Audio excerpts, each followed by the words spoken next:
तळ हाताच्या रेषा जर तलवारीच्या मुठीवर उमटल्या की राष्ट्राचा भाग्यदेव होतो आणि याची ग्वाही आपल्याला स्वतः मराठा पातशाही देते. पण आज जर आपण गडकिल्ले पाहिलेत तर गडकिल्ल्यांची अवस्था ही खंडरापेक्षा कचऱ्याच्या खंडरापेक्षा कमी नाहीये.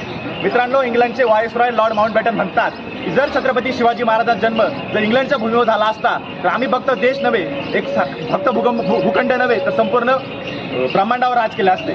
त्याच प्रकारे मित्रांनो, जगातील सर्वात मोठी गुप्तहेर संघटना मोसाद ही छत्रपती शिवाजी महाराजांचा दैदिप्यमान इतिहास डोळ्यासमोर घेऊन वाटचाल करते. पण तो इतिहास आपण आज काळात जपत नाही आहोत आणि कचऱ्यामुळे तो घाण करत आहोत. मित्रांनो, आपला हा इतिहास आपण जपला पाहिजे, वाढवला पाहिजे आणि कचऱ्यापासून मुक्त केला पाहिजे. त्यासाठी आपण सर्वांनी गडकिल्ले असो, आपला राष्ट्रीय वारसा असो अथवा आपल्या सार्वजनिक गोष्टी असो, जिथे कुठल्याही प्रकारची घाण अथवा कचरा नाही केला पाहिजे. एवढे बोलून मी थांबतो. जय हिंद, जय महाराष्ट्र. छत्रपती शिवाजी महाराज की जय. जय भवानी. जय शिवा.